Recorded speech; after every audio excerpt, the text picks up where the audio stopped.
नाज़रीन, यकीन माने हर दौरे हुकूमत में आवाम को कुर्बानी की भीड़ चढ़ाया जाता है। बेजा और इजाफी टैक्सेस लगाकर आवाम की चमड़ी उधेड़ी जाती है और सब्सिडी का खात्मा करके आवाम की सांसें छीनने की कोशिश की जाती है। करप्शन के खात्मे की इस्लाहात के नाम पर आवाम पर जिंदगी के दरवाजे बंद किए जाते हैं। रुपए की कदर ना संभाल पाने की सजा आवाम को देकर अशिया खुरनोश महंगी की जाती हैं। IMF से कर्जे के बदले भारी शराइत मानकर आवाम को महंगाई की चक्की में पीस पीस कर गुर्बत की लकीर के नीचे वाले गड्ढे में गिरा दिया जाता है। हर आने वाली हुकूमत आवाम की कमर पर कर्जों का भारी बोझ लादती है, महंगाई के चुंगल में आवाम को फंसाती है और रोजगार की कमी से आवाम का जीना अजीरन बना दिया जाता है।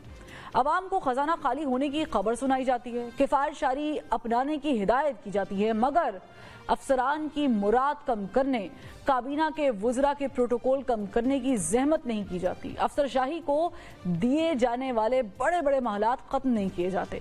हुकूमती ओहदेदारान को दी जाने वाली अय्याशियों पर पाबंदी आयद नहीं होती और उनके बैरून मुल्क दौरे कम नहीं होते।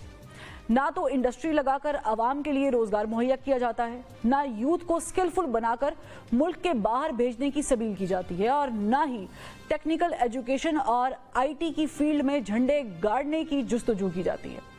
यहाँ इदारों की निजकारी के प्लान बनाए जाते हैं, नौकरियों के खात्मे की हिकमत अमली बनाई जाती है, अवामी सहूलत के इदारों को खसारे में डालकर इदारों की निजकारी की जाती है और अवाम के टैक्सेस से भरी जाने वाली तिजोरियों पर शब खून मारा जाता है।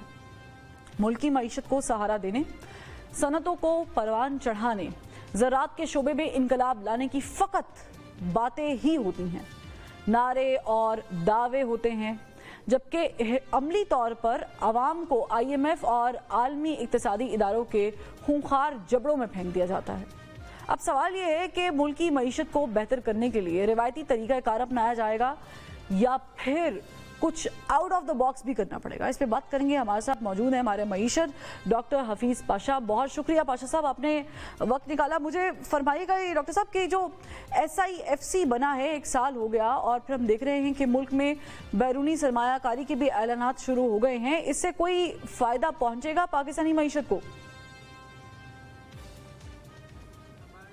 SIFC है, ये स्पेशल इन्वेस्टमेंट फैसिलिटेशन के जो काउंसिल है, ये 1 साल से काम कर रहा है और अब जिस तरह आपने फरमाया है कि अब कुछ लग रहा है कि कुछ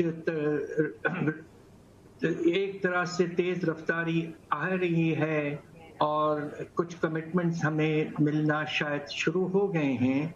अभी पिछले दिनों UAE से तकरीबन $10 अरब का जिक्र किया गया है। अब सवाल ये पैदा होता है कि किस हद तक ये तैयारियां मुकम्मल हैं, कि किस प्रोजेक्ट्स पे, किस टर्म्स पे वगैरह वगैरह, ये ऑपरेशनल एस्पेक्ट्स जो हैं वो अभी तक तो ये वाज़ेह बिल्कुल नहीं हुए हैं।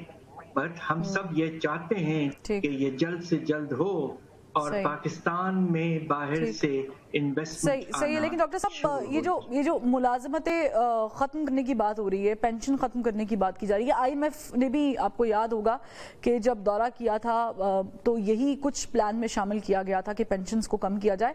ये पेंशन कम करने से क्या आपको लगता है कि हमारी मईशत थोड़ी बेहतर हो सकती है, इम्पैक्टफुल होगा ये?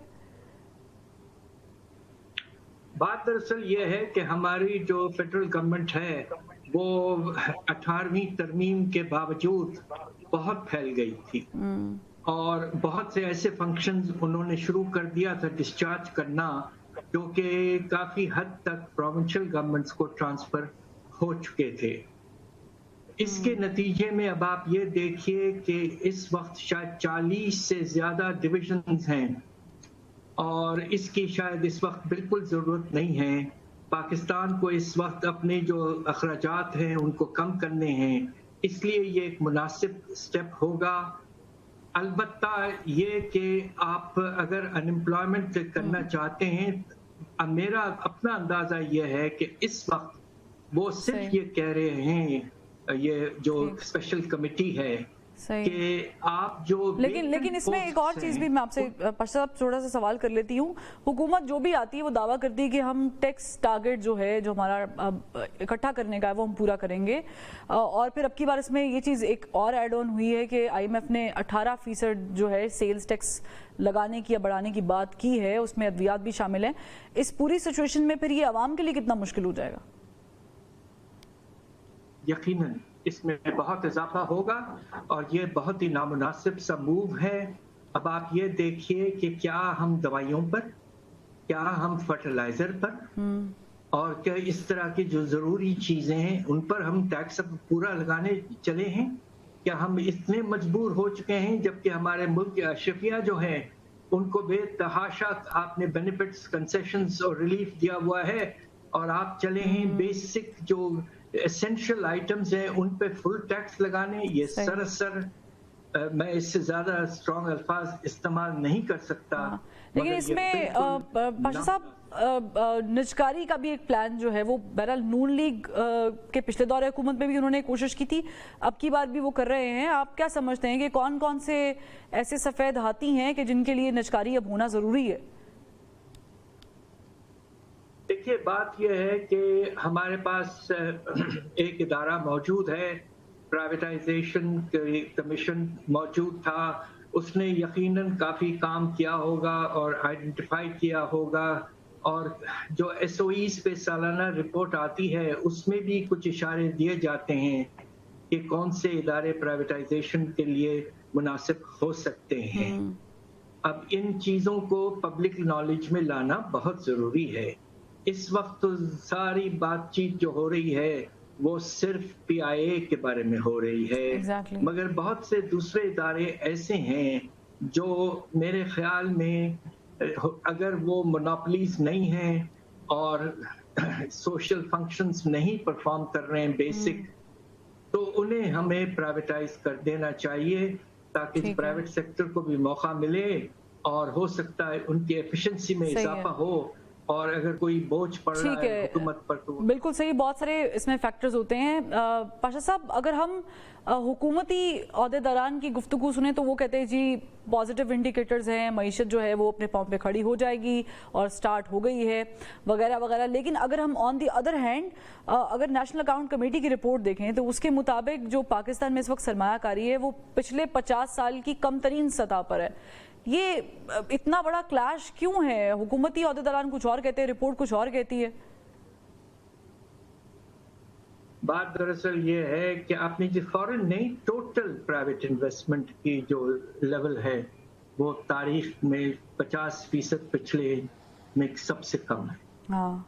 اور اس کی وجہ تو واضح ہے. ایک تو اکانومی میں آپ نے دیکھا شرح نمو جو ہے پچھلے کچھ سالوں سے 2-2.5% کے ایوریج پہ چل رہا ہے, اور اس سال بھی جو ایسٹیمیٹ نکالا ہے انہوں نے 2.37%.